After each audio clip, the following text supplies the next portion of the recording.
At this time, I'd like to bring to the stage two great leaders. Of course, I'm real biased because one of them is the chairman-elect of the chamber and one is our chairman of the board.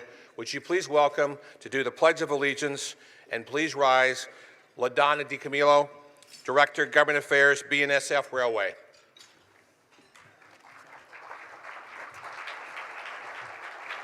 Good afternoon, everyone.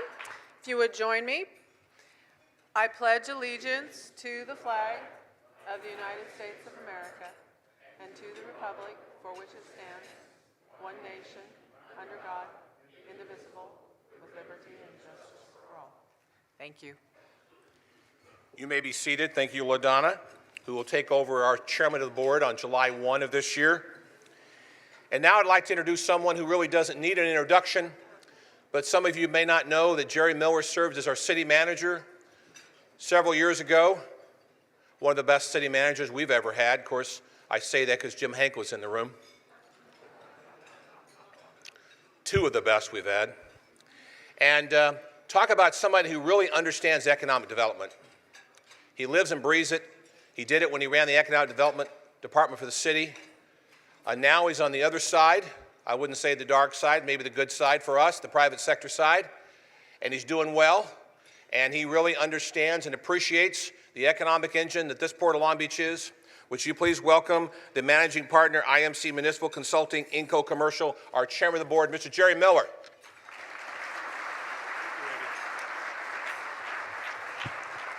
Thank you very much, and thank you, Randy. Okay, it is now my pleasure to introduce the elected and appointed officials who are here with us today. Please stand as your name is called, and audience, please hold your applause until all have been introduced. First of all, demonstrating the importance of the Port of Long Beach, we are honored to have two members of Congress in attendance today. First of all, Long Beach's own Congressman Alan Lowenthal.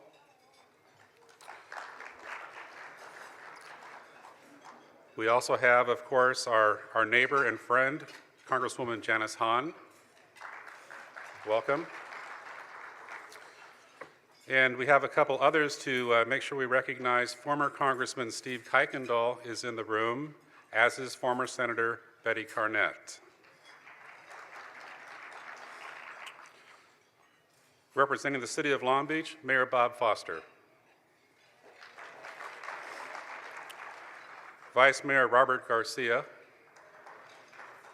Councilmember Al Austin. Councilmember Steve Neal. And City Auditor Laura Dowd. Welcome to all of you.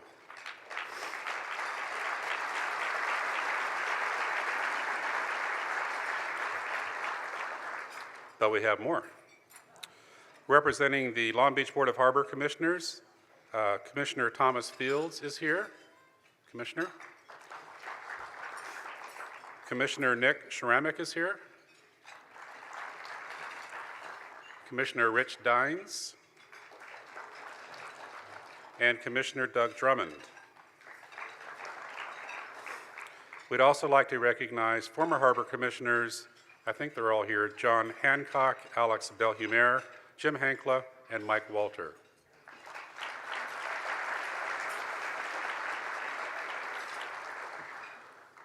Representing the Long Beach City College Board of Trustees, Dr. Thomas Clark, and I know he's here, Trustee Jeff Kellogg,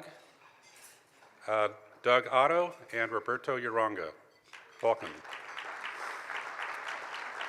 Representing the Norwalk La Mirada School Board is Jesse Urquidi. Jesse? Now I'm going to be in such trouble with Randy because we're supposed to hold our applause until the end, but then I'm the token Democrat on the chamber board, so forgive me, Randy. I like recognizing people.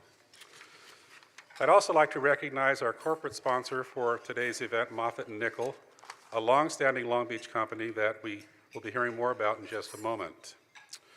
But at this time, I'm very pleased to be able to introduce Dick Steinke, who will in turn introduce the man of the hour, Chris Lytle.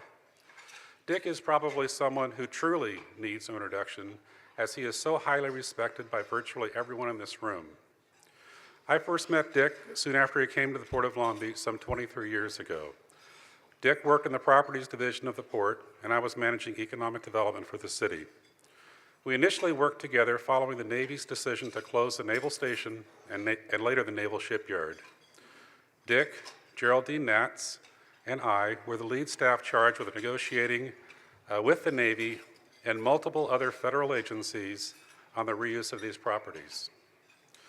The three of us booked a lot of air travel to Washington, D.C. during those nearly 7 years as we took control of the Navy property.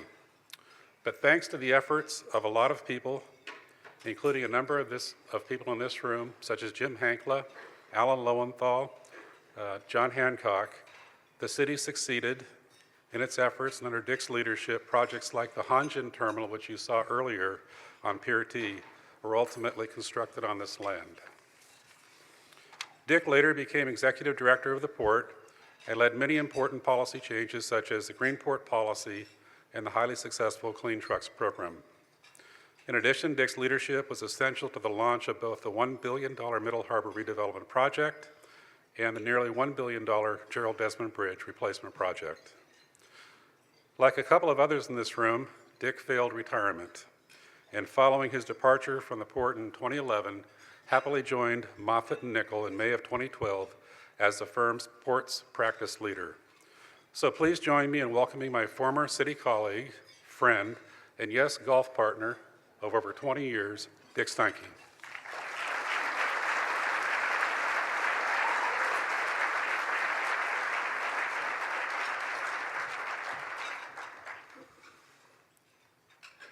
Well, thank you very much, Jerry, and good afternoon, everyone. This podium does seem a little familiar to me. I'm happy to pass it over to Chris. Before I do introduce Chris, I'd like to take just a few minutes to introduce Moffatt & Nichol for those of you not familiar with our firm. We are a Long Beach-based firm primarily focused on serving the evolving maritime and goods movement industry since our founding in 1945. We currently have over 550 employees in 28 offices throughout North America, Europe, South America, Latin America, the Middle East, and the Pacific Rim. New offices opened in 2012 include Anchorage, Alaska, and Santiago, Chile. Our expertise is in ports, coastal, and transportation-related disciplines, including planning, engineering, and goods movement economics. Our mission is to be the best in our area of expertise. Our main practice areas are ports and harbors, urban waterfronts and marinas, goods movement and transportation, inspection and repair, coastal and water resources, and energy. And although we have offices across the globe, over the years, a great amount of our work has been done here, right here in the local area. And we appreciate the confidence and trust shown by the two ports, the City of Long Beach, and other local area public and private clients. We are proud to say that you can look just about anywhere here in San Pedro Bay and see a project that we've been involved in. You know, Moffatt & Nichol is truly invested in this community, and we are proud to have our roots here. It's been our home here for the last 67 years, where we contribute to the local economy through our hardworking employees who live and work here. You know, some of our current and recent projects in California and the local area include the following: the Pier G Terminal redevelopment, as you can see here. We're also working on the planning, structural and engineering and dredging design for the Middle Harbor project, which started construction in 2011. I'm sure Chris will be talking a lot more about this in his speech. This is a very significant project for the port and Moffatt & Nichol as well. Alamitos Bay Marina, where Moffatt & Nichol was the original design engineer in the 1950s and are now working on the redesign. We're also part of the planning and program management team for the Alameda Corridor and the design team for the Bay Bridge, which will be completed this year. We have completed 100% design of the Alameda Corridor East San Gabriel Trench, and we are currently providing engineering and design services to ACE for the Puente Avenue grade separation. We plan to design phase 2 of the Cabrillo Marina and have been involved in the redevelopment of the Wilmington and San Pedro waterfronts. as well as much of the development of downtown Long Beach shoreline area. We are pleased to have been a part in helping the port expand and improve its facilities and look forward to many more years of contributing to this great city and this great harbor area. It's now my distinct pleasure to introduce Port of Long Beach Executive Director, Mr. Chris Lytle. Chris came to the port in 2006 as Managing Director of Trade Relations and Port Operations. He was named Deputy Executive Director in 2008, and as you all know, was appointed to his current position as Executive Director in November of 2011. Before coming to the port, Chris was the Vice President of the French-based shipping line, CMA CGM, responsible for all West Coast operations. He also held executive positions with P&O Ports North America, Denmark-based APM Terminals, and Sealand Service Incorporated. He has also served as an infantry officer in the U.S. Army. And while growing up in a military family, Chris lived in various cities throughout the United States and around the world. And those experiences have continued as his career has taken him to various locations as well. Now making his home in Long Beach for the second time, Chris enjoys sailing, scuba diving, and skiing. And he's taken up golf as well. How's that going, Chris? I think that's good. No, he's still got some work. We all have work to do on that. I've had the true good fortune to have known Chris for over 20 years. And he was a great cohort for several years that we worked together at the port. In my estimation, the Board of Harbor Commissioners could not have made a better choice than Chris to lead the port over the coming years. Here now to help us look ahead to the coming year in his State of the Port address, I'm pleased to introduce Mr. Chris Lytle.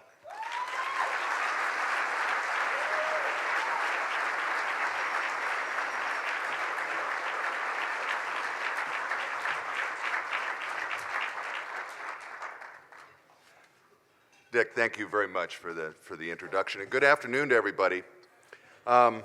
It's great to see old friends. I guess I'm kind of humbled at the turnout that we have today. It's really impressive. But we have a really good story to tell you today, and look forward to kind of getting right into it. We have a lot of folks that are watching also on our webcast. And to all those watching on the webcast, welcome. We have a lot of thanks to give to the Chamber for putting this event together again this year. Good job, Randy, and your crew. And to Moffitt & Nichol and the International Business Association for their sponsorships. I'd also like to take a moment to acknowledge my bosses, the Long Beach Board of Harbor Commissioners. You've seen them a few minutes ago stand up, but they're very special people. First, Susan Wise, the president of the board, could not be here today. She's out of the state. But we have Vice President Thomas Fields, Commissioner Nick Ceramic, Commissioner Rich Dines, and Commissioner Doug Drummond. Thank you, commissioners.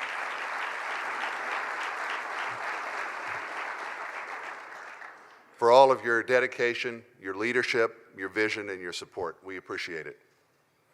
And of course, we wouldn't be the premier gateway for trans-Pacific trade without the support of our customers and partners in the maritime industry.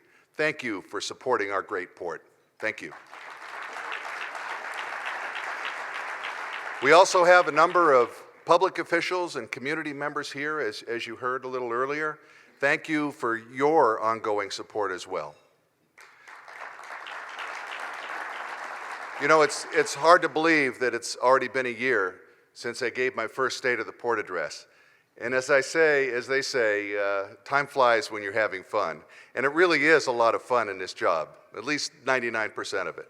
And so it's something that I've really enjoyed doing. And each day, we're setting higher standards. We're breaking new ground.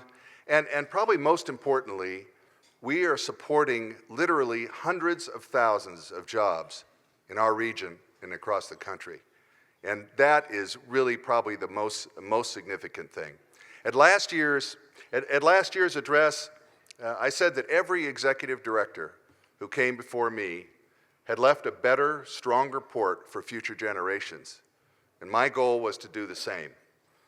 Today, I'm happy to report that we are right on track. We have some good news to talk about today, and we'll get right into it. In this very flat economy, last quarter, our terminals moved 13% more containers than a year ago, a 13% increase in a flat economy. We also had the biggest December for import containers in the port's history. As you can see, the trend is looking up. I know, it's a great accomplishment. As you can see, the trend is looking up for the Port of Long Beach, and this provides us great momentum in going into this next year. We are moving more containers, more automobiles, more bulk cargo. And just to give you one quick example, in 2012, our bulk product tenants, Metropolitan Stevedore and Oxbow, had the biggest year in their history at the port.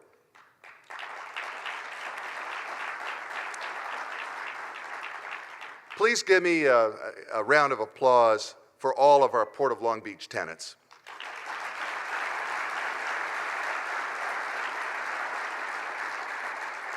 This is really an exciting and dynamic time for the port industry. Part of the reason why we're seeing our cargo numbers rise is our ability to accommodate the larger, more efficient, more sustainable big ships entering the Trans-Pacific trade. Last year, we welcomed some of the biggest ships ever in the world's cargo fleet, some as big as 14,000 TEUs. We have more 10,000 TEUs here every day. CMA, CGM, and COSCO have massive ships at PCT this very day. And Hanjin will bring 10,000 TEU ships in very soon into their facility. Only a handful of ports in this country are ready for those giants, and the Port of Long Beach is one of them.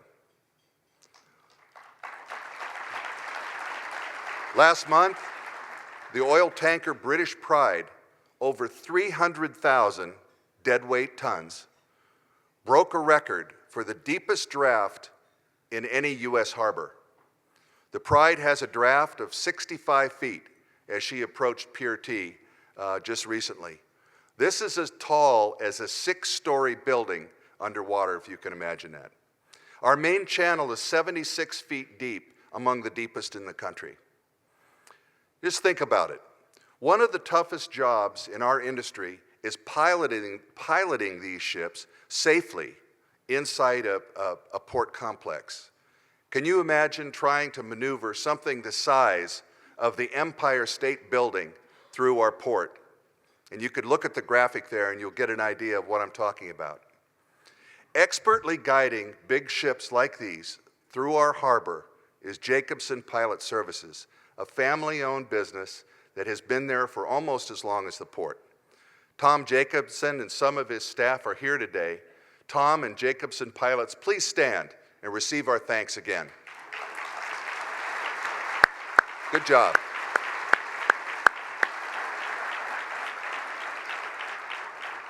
And also consider this, it gives us a lot of peace of mind knowing Jacobson has one of the very, very best safety records in the industry. Thank you, Tom, and your entire staff. We are big ship ready today and preparing for the biggest ships of tomorrow. That means building the facilities of tomorrow. Some of you joined us recently when we broke ground for the Gerald Desmond Bridge here a couple of weeks ago. We have many to thank for helping us in that project as we go through their planning and execution phases, especially Caltrans, our primary partner. But I wanted to single out a few local leaders whose support made the bridge a reality. Mayor Bob Foster, former state senator, now Congressman Alan Lowenthal, and Congresswoman Janice Hahn. Thank you very much.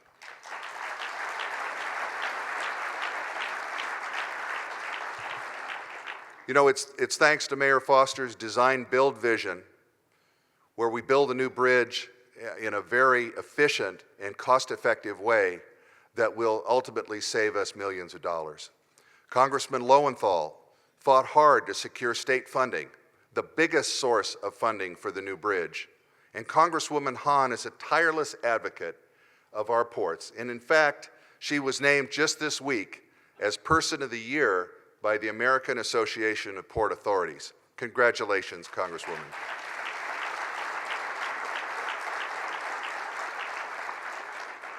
Thanks to their efforts, Long Beach will have a new, iconic structure that not only serves the port and our community, but adds a stunning landmark to our city's skyline.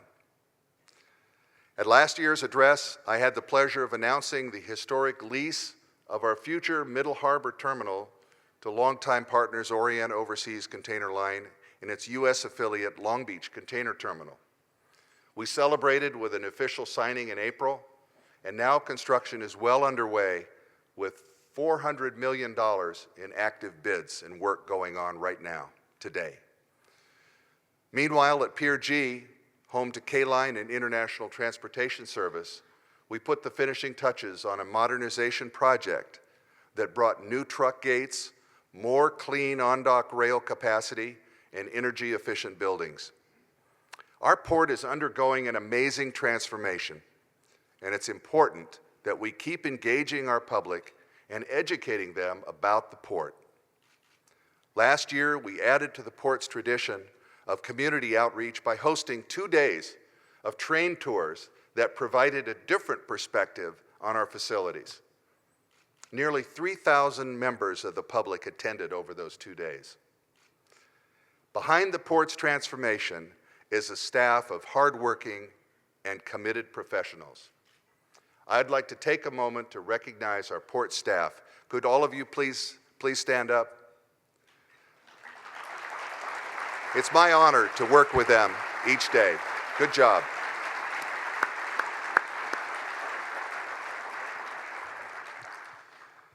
Now I'd like to show you a brief video of some of the key moments of this past year, and I think you're going to like it.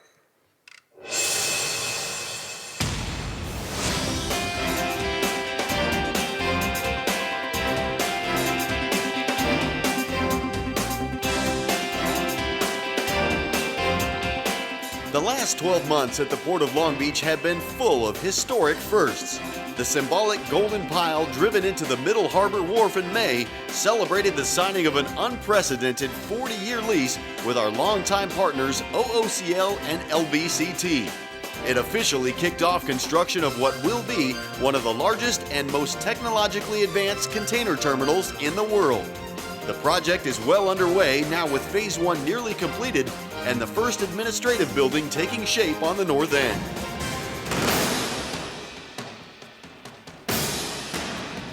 In 2012, we welcomed the biggest container ships ever to dock in North America.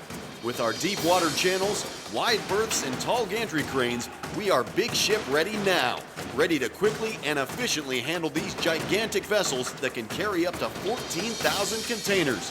And we are modernizing our facilities so we can handle even bigger, more efficient ships in the future.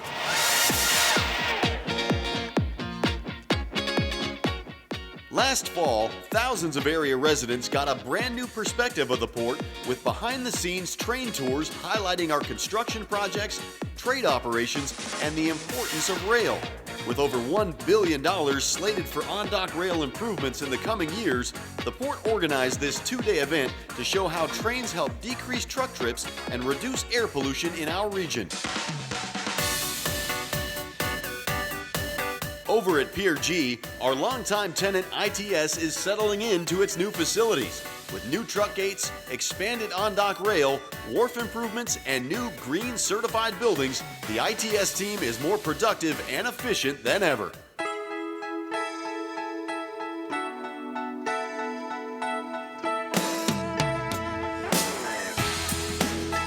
And of course, there was the recent groundbreaking for the $1 billion new bridge that will replace the aging Gerald Desmond. When completed in 2016, the wider, taller span will allow larger, more efficient vessels to access our back channels. With observation decks and bicycle and pedestrian paths, The new bridge will be a community asset and an iconic landmark that proudly welcomes the world to Long Beach.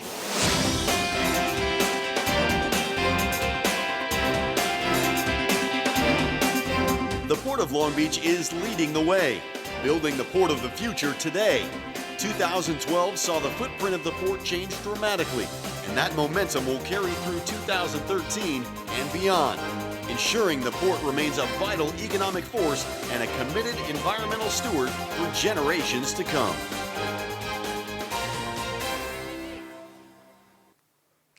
Wow.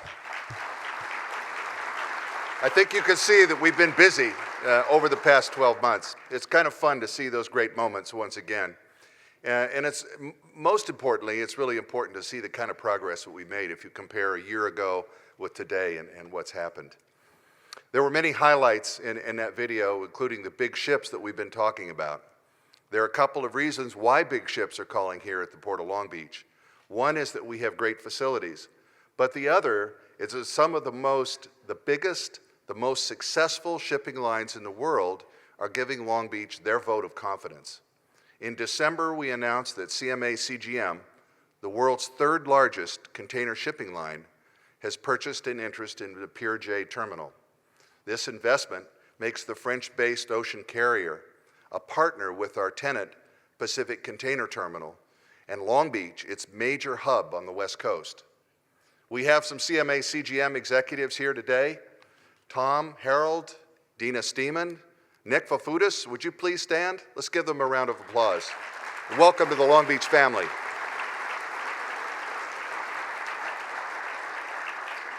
This is CMA CGM's first investment in a port on the U.S. West Coast, and we appreciate your vote of confidence.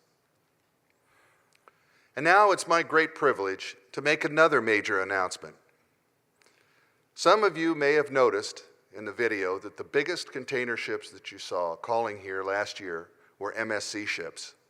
I'm proud to announce that the Mediterranean Shipping Company, the second largest shipping line in the world, has increased its investment in the Port of Long Beach by partnering with Total Terminals International at Pier T. This essentially doubles their stake here in Long Beach.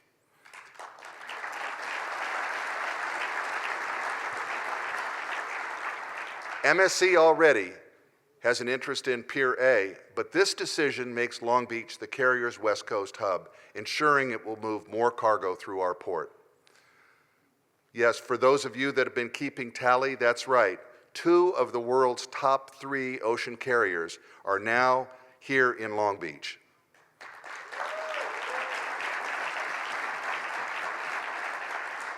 Please welcome MSC executives Tom Hughes and Stan Kablik.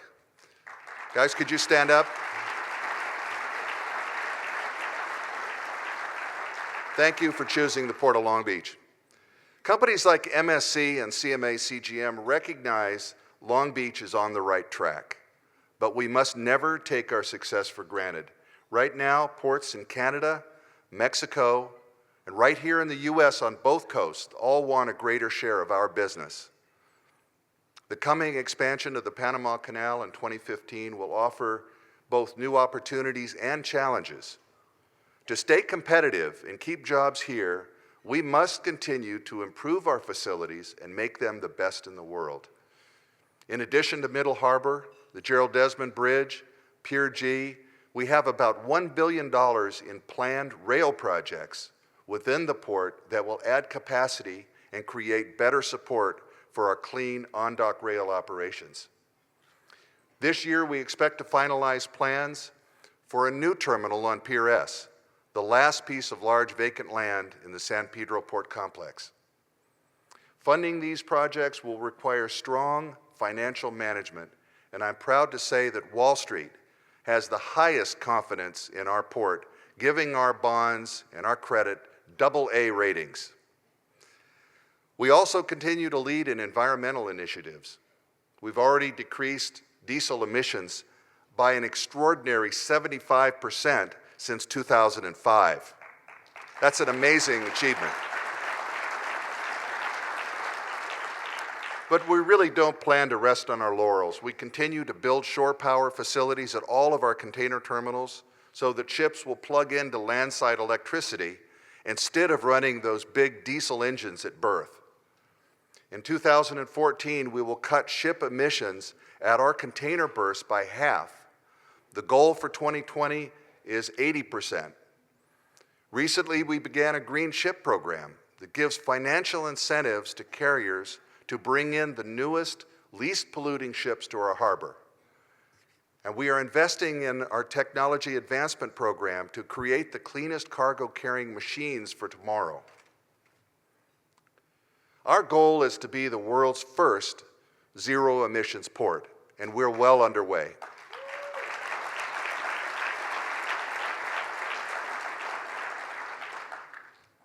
In a post-9/11 world, you can't overlook safety and security. Protecting our workers and our citizens is our highest priority. It's a critical mission. Last year, we hired a nationally recognized expert with decades of experience in national security and counterterrorism.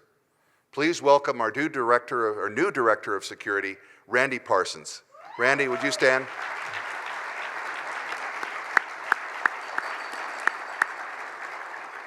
Over the last year, we've also stepped up collaboration and cooperation with our Long Beach Police Department, and we continue to work closely with our fire department to equip them with the latest in safety technology, including 2 brand new fireboats now under construction.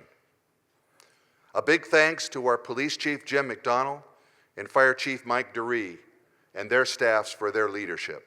Please stand up. We ask you to stand. Police and fire. There they are. Thank you all for a job well done.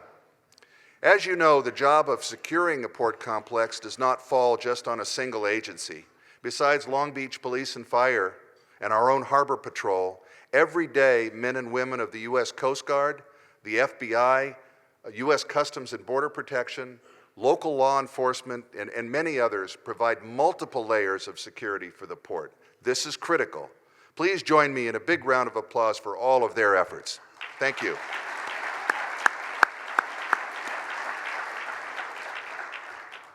Last but not least, a key factor in our success is our steady and efficient workforce.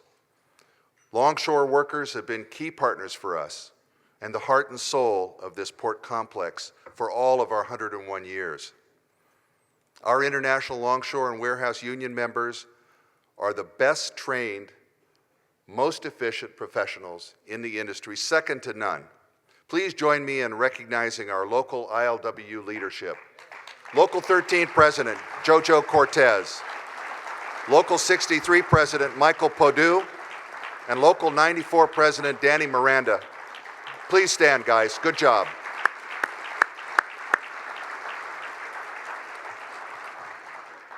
As you can see, our port's success requires the collaboration of many, many partners.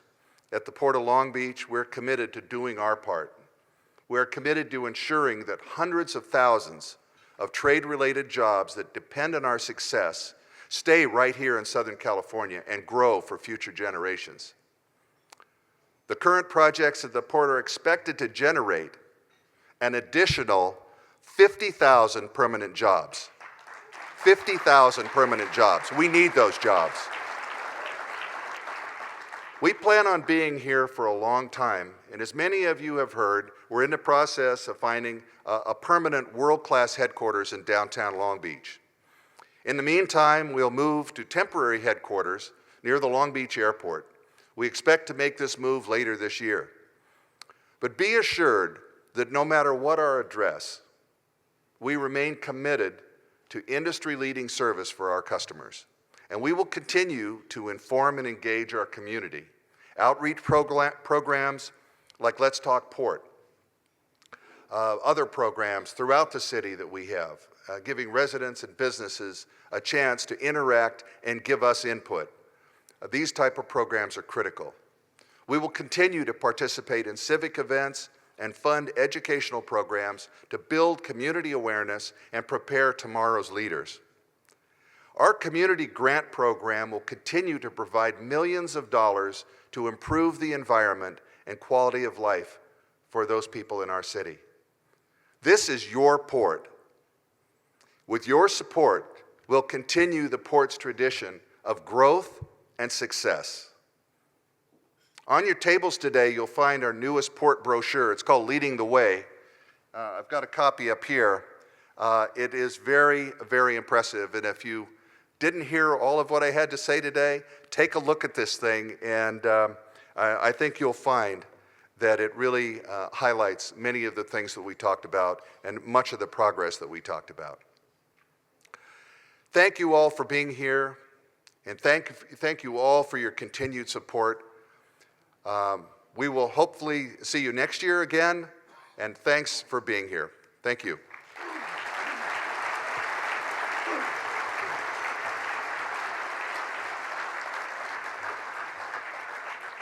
Chris, don't go away. We pride ourselves on trying to give creative gifts to speakers for the chamber.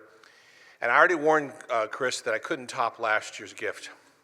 If you recall, it was a globe that turns on its own, magical chemical inside with no batteries and no power. And that gift's displayed on his conference table. I've seen it. Well, we tried to come up with something different, Chris. We have come up with something. Take a look over here, and I don't know if the camera can zero in on this, but as an executive director of any port in the world, you have to have good chess moves.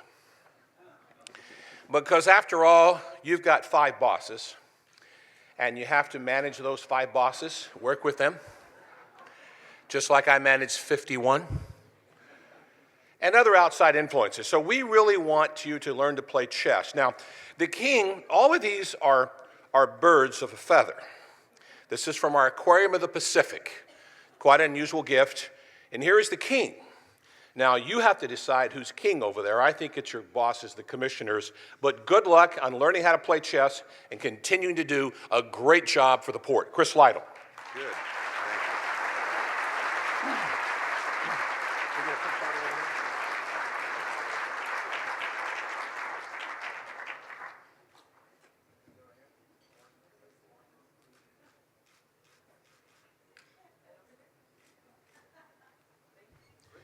Before we adjourn, I want to thank Chris again. I want to thank Moffitt Nickel, our great support for title sponsor. And I also want to thank someone we missed, our good friend from Signal Hill, Ed Wilson, who's here today. We appreciate you being here. Thank you for supporting this economic engine, the port, which is so important to this region. And we're out a little early, thanks to Chris Lytle, and we hope you'll come back next year and this room will be bigger and better. Good day, everybody.